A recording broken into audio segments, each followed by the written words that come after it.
2034 world കപ്പും അതുമായി ബന്ധപ്പെട്ടുള്ള അവസരങ്ങളെക്കുറിച്ചായിരുന്നു നമ്മൾ കഴിഞ്ഞ വീഡിയോയിൽ ഡിസ്കസ് ചെയ്തിട്ടുണ്ടായിരുന്നത്. ഇന്നത്തെ വീഡിയോയിൽ ഡിസ്കസ് ചെയ്യാൻ പോകുന്നത് ഈ ഒരു വേൾഡ് കപ്പിലേക്ക് വരുന്ന സമയത്തുള്ള ആ ഒരു അവസരങ്ങൾ നമ്മൾ എങ്ങനെ നേടിയെടുക്കണം എന്നുള്ളതിനെക്കുറിച്ചാണ്. അതായത് 2034 വേൾഡ് കപ്പ് നടക്കുന്ന സമയത്ത് ഞാൻ പറഞ്ഞു ഒരുപാട് പുതിയ ഡെവലപ്മെൻറ്റ്സുകൾ സൗദി വേൾഡ് കപ്പുമായി ബന്ധപ്പെട്ട് നടക്കാൻ പോകുന്നുണ്ട്.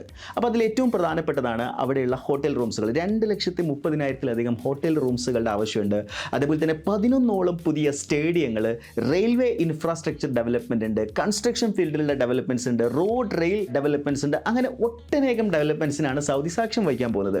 അപ്പോൾ ഈ ഒരു മേഖലയിലേക്ക് സൗദി നേരിടാൻ പോകുന്ന ഏറ്റവും വലിയ വെല്ലുവിളിയായിരിക്കും മാൻ പവർ റിക്വയർമെന്റ് എന്നുള്ളത് നമ്മൾ നേരത്തെ ഡിസ്കസ് ചെയ്തിട്ടുണ്ടായിരുന്നു. എന്നാൽ ഇത് കുറച്ചുകൂടി ഡീറ്റെയിൽ ആയിട്ട് പറയുകയാണെങ്കിൽ മാൻ പവർ റിക്വയർമെന്റിനെക്കാട്ടിലും കുറച്ചുകൂടി സ്കിൽഡ് ആയിട്ടുള്ള എംപ്ലോയീസിന്റെ റിക്വയർമെന്റ് ആണ് എന്ന് നമുക്ക് കാണാൻ പറ്റും. അതായത് ഒരു സാധാരണ എഞ്ചിനീയറിംഗ് ഗ്രാജുവേറ്റിന് സൗദിയിൽ എത്തിക്കഴിഞ്ഞാൽ തൊഴിലവസരങ്ങൾ ഉണ്ടോ എന്ന് ചോദിച്ചു കഴിഞ്ഞാൽ തീർച്ചയായിട്ടും തൊഴിലവസരങ്ങളൊക്കെ ഉണ്ടാവും. പക്ഷേ അവർക്ക് ഒരുപാട് ഉയർന്ന സ്ഥലങ്ങളിലേക്ക് എത്താനുള്ള സാധ്യതകൾ വളരെ കുറവായിരിക്കുമെന്ന് നമുക്ക് കാണാൻ സാധിക്കും.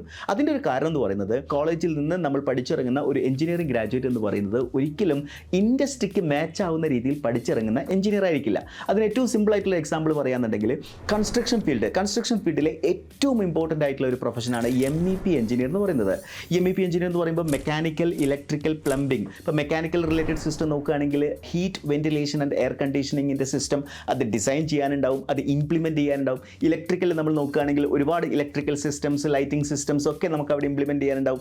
അതേപോലെ തന്നെ പ്ലംബിംഗ് സിസ്റ്റം, അതിൻ്റെ ഇൻലെറ്റ്, ഔട്ട്ലെറ്റ്, കൃത്യമായിട്ടുള്ള അതിൻ്റെ വാട്ടർ റിക്വയർമെൻ്റ് ഒക്കെ നമുക്ക് ചെയ്യാനുണ്ടാവും. അതേപോലെ ഫയർ ഫൈറ്റിംഗ് സിസ്റ്റം ഉണ്ട്. അപ്പോൾ ഈ ഒരു MEP എഞ്ചിനീയറിങ്ങിനെ കുറിച്ച് നിങ്ങളൊന്ന് ആലോചിച്ച് നോക്കി. നിങ്ങൾ BTechന് പഠിക്കുന്ന സമയത്ത് അല്ലെങ്കിൽ ഡിപ്ലോമയ്ക്ക് പഠിക്കുന്ന സമയത്ത് ഈ ഒരു മേഖലയെക്കുറിച്ച് നിങ്ങൾ കൃത്യമായിട്ട് പഠിച്ചിട്ടുണ്ടോ എന്ന് ചോദിച്ചു കഴിഞ്ഞാൽ ഒരിക്കലും ഇല്ല എന്നുള്ളത് തന്നെയായിരിക്കും നമ്മുടെ ആൻസർ.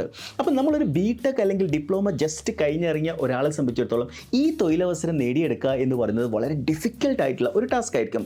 ഇവിടെയാണ് നിങ്ങൾ സ്കിൽഡ് ആയിട്ടുള്ള ഒരാളാണെങ്കിൽ നിങ്ങൾക്ക് MEP എഞ്ചിനീയറിംഗ് അവസരം വന്നു കഴിഞ്ഞാൽ അവിടെ നിങ്ങൾക്ക് നേരിട്ട് തൊഴിൽ ലഭിക്കാനുള്ള സാധ്യതയുണ്ട്. അപ്പോൾ നമ്മൾ MEP എഞ്ചിനീയർ ആയിട്ട് മാറണമെന്നുണ്ടെങ്കിൽ ഈ MEP ഫീൽഡിൽ എങ്ങനെയാണ് നമ്മളൊരു എക്സ്പെർട്ടൈസ് ആയിട്ട് മാറുക, അവിടെയാണ് നിങ്ങളെ എൻട്രി സഹായിക്കുന്നത്. എൻട്രിയുടെ ഏറ്റവും എക്സ്പെർട്ടൈസ് ആയിട്ടുള്ള ആളുകളുടെ നേതൃത്വത്തിലാണ് നമ്മൾ എന്ത് ചെയ്യുന്നത്, MEP കോഴ്സ് നടത്തുന്നത്. അപ്പോൾ ഈ MEP കോഴ്സിലൂടെ നമ്മൾ ഏറ്റവും ഇൻഡസ്ട്രിക്ക് മാച്ച് ആവുന്ന രീതിയിലാണ് നിങ്ങളെ ട്രെയിൻ ചെയ്യിക്കുന്നത്. അതിനൊരു എക്സാമ്പിൾ പറയാന്നുണ്ടെങ്കിൽ MEP പ്രൊജക്റ്റുകൾ നമ്മൾ എൻട്രിയിലെ സ്റ്റുഡൻസിന് വേണ്ടി നൽകുന്ന സമയത്ത് ഫോറിൻ കൺട്രീസിൽ, അതായത് അറബ് കൺട്രീസിലൊക്കെ നടന്നുകൊണ്ടിരിക്കുന്ന ലൈവായിട്ടുള്ള പ്രൊജക്റ്റുകളിലേക്കാണ് നിങ്ങൾ എത്തുന്നത്. ചുരുക്കി പറഞ്ഞു കഴിഞ്ഞാൽ നിങ്ങൾ ഈ ഒരു സൗദി വേൾഡ് കപ്പുമായി ബന്ധപ്പെട്ട തൊഴിലവസരങ്ങൾ നേടുന്നതിന് മുന്നേ തന്നെ ആ അവസരങ്ങളിലേക്ക് നിങ്ങൾ ഒരു എക്സ്പീരിയൻസ്ഡ് ആയിട്ട് ആണ് നിങ്ങൾ അവിടേക്ക് എത്തിച്ചെല്ലുന്നത്. അങ്ങനെ വരുന്ന സമയത്ത് നിങ്ങൾക്ക് തൊഴിൽ ലഭിക്കാനുള്ള സാധ്യത വളരെ കൂടുതലാണ്. ഇപ്പോൾ ഞാൻ MEP എന്ന് പറയുന്ന കൺസ്ട്രക്ഷൻ ഫീൽഡിലെ ഈ ഒരു മേഖലയെക്കുറിച്ച് പറഞ്ഞു. ഇത് മാത്രമല്ല, ഇതേപോലെ തന്നെ മറ്റനേകം അവസരങ്ങളുണ്ട്. നിങ്ങൾക്ക് എല്ലാവർക്കും അറിയാവുന്ന മറ്റൊരു ഫീൽഡാണ് BIM എന്ന് പറയുന്നത്. അതായത് MEP ഫീൽഡിലെ ഡിസൈനിങ്ങിൻ്റെ മറ്റൊരു തലത്തിലേക്ക് കൊണ്ടുപോകാൻ എല്ലാ എഞ്ചിനീയേഴ്സിനെയും അതുപോലെ എഞ്ചിനീയറിംഗ് ഫേംസിനെയും സഹായിക്കുന്ന ഒന്നാണ് BIM എന്ന് പറയുന്നത്, ബിൽഡിംഗ് ഇൻഫർമേഷൻ മോഡലിംഗ് എന്ന് പറയുന്നത്. അപ്പോൾ ഈ ഒരു BIM എന്ന് പറയുന്ന മേഖലയും ഒരുപാട് തൊഴിലവസരങ്ങൾ സൃഷ്ടിക്കാൻ പോകുന്നുണ്ട് സൗദി വേൾഡ് കപ്പുമായി ബന്ധപ്പെട്ട്. സൗദി വേൾഡ് കപ്പുമായി ബന്ധപ്പെട്ട് മാത്രമല്ല, എവിടെയൊക്കെ വികസനങ്ങൾ, എവിടെയൊക്കെ ഡെവലപ്മെൻറ്റ്സുകൾ നടക്കാൻ പോകുന്നു അവിടെയെല്ലാം ഇത്തരത്തിലുള്ള കാര്യങ്ങളിൽ കൃത്യമായിട്ടുള്ള സാധ്യതകൾ നിലനിൽക്കുന്നുണ്ട്. സോ BIM എന്ന് പറയുന്നത് കുറച്ചുകൂടി അഡ്വാൻസ് ആയിട്ടുള്ള ഒരാളാണ്. അപ്പോൾ നിങ്ങൾ മനസ്സിലാക്കുക, MEPയും BIMും കൂടി പഠിച്ച ഒരാളാണെങ്കിൽ നിങ്ങൾക്ക് അവിടെയുള്ള തൊഴിൽ സാധ്യത ഇരട്ടിയായിട്ട് വർദ്ധിക്കുന്നതായിട്ട് കാണാൻ സാധിക്കും. ഇതേപോലെ ഞാൻ മറ്റൊരു മേഖലയെക്കുറിച്ച് പറയുകയാണെങ്കിൽ, നിങ്ങൾ സിവിൽ എഞ്ചിനീയറിംഗ് കഴിഞ്ഞ ഒരാളാണെങ്കിൽ ഏറ്റവും മികച്ച സാധ്യതയുള്ള ഒരു കോഴ്സാണ് ക്വാണ്ടിറ്റി സർവേയിങ് എന്ന് പറയുന്നത്. ക്വാണ്ടിറ്റി സർവേയിങ് എന്ന് പറയുന്നത് സിവിൽ എഞ്ചിനീയേഴ്സിനെ സംബന്ധിച്ചിടത്തോളം ഈ കഴിഞ്ഞ ഒരു എൻട്രിയിലെ തന്നെ നമ്മൾ നോക്കുകയാണെന്നുണ്ടെങ്കിൽ കഴിഞ്ഞൊരു 6 മാസത്തിനുള്ളിൽ ഏറ്റവും കൂടുതൽ പ്ലേസ്മെൻറ്റുകൾ വന്നിട്ടുള്ള ഒരു ഫീൽഡാണ് ഈ ക്വാണ്ടിറ്റി സർവേയിങ് എന്ന് പറയുന്നത്. അങ്ങനെ അനേകം അവസരങ്ങളാണ് നിങ്ങളെ കാത്തിരിക്കുന്നത്.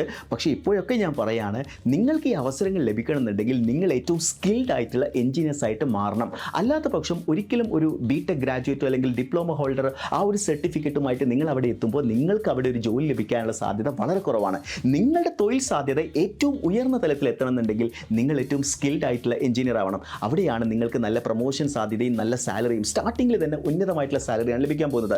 ഖത്തർ വേൾഡ് കപ്പിൽ $200 ബില്യൺ ആയിരുന്നു ഖത്തർ ചെലവഴിച്ചിട്ടുണ്ടായിരുന്നെങ്കിൽ അതിനേക്കാൾ കൂടുതൽ സ്പെൻഡ് ചെയ്യാൻ പോകുന്നത് സൗദി ആയിരിക്കും എന്നുള്ള കാര്യത്തിൽ യാതൊരു സംശയവുമില്ല. അപ്പോൾ ഞാൻ അതിനെക്കുറിച്ചൊക്കെ എല്ലാം കഴിഞ്ഞ വീഡിയോസിൽ ഡിസ്കസ് ചെയ്തിട്ടുണ്ട്. അപ്പോൾ ഇനി വരാനിരിക്കുന്ന അവസരങ്ങൾ എന്ന് പറയുന്നത് സ്കിൽഡ് എഞ്ചിനീയേഴ്സിനാണ്. അപ്പോൾ നിങ്ങളൊരു സ്കിൽഡ് എഞ്ചിനീയർ ആയിട്ട് മാറുകയാണെങ്കിൽ ഈ അവസരങ്ങൾ നിങ്ങളെ തേടിയെത്തും. അപ്പോൾ നന്നായിട്ട് ഹാർഡ് വർക്ക് ചെയ്ത് കഴിഞ്ഞാൽ നിങ്ങളുടെ ലൈഫ് സെറ്റിൽ ചെയ്യുന്ന ഒരു മികച്ച അവസരം തന്നെയായിരിക്കും സൗദി വേൾഡ് കപ്പ്. അപ്പോൾ അതിനുവേണ്ടി തയ്യാറെടുക്കുക. നിങ്ങളുടെ സ്കിൽസൊക്കെ ഇമ്പ്രൂവ് ചെയ്ത് ഏറ്റവും മികച്ച ഒരു ഇൻഡസ്ട്രിക്ക് മാച്ച് ആവുന്ന രീതിയിൽ നിങ്ങൾ എത്തിക്കഴിഞ്ഞാൽ നിങ്ങളുടെ കരിയറും നിങ്ങളുടെ ലൈഫും സെറ്റാവും. That's all for today. കൂടുതൽ വിവരങ്ങൾക്കും ഞങ്ങൾ ഇതുമായി ബന്ധപ്പെട്ട കോഴ്സുകളെ കുറിച്ച് അറിയുന്നതിന് വേണ്ടിയും താഴെ കൊടുത്തിരിക്കുന്ന ഡിസ്ക്രിപ്ഷനിൽ കൊടുത്തിരിക്കുന്ന ഫോം ഫില്ല് ചെയ്താൽ നിങ്ങളുമായിട്ട് ഇൻട്രാക്ട് ചെയ്യുന്നതായിരിക്കും. That's all for today. Thank you.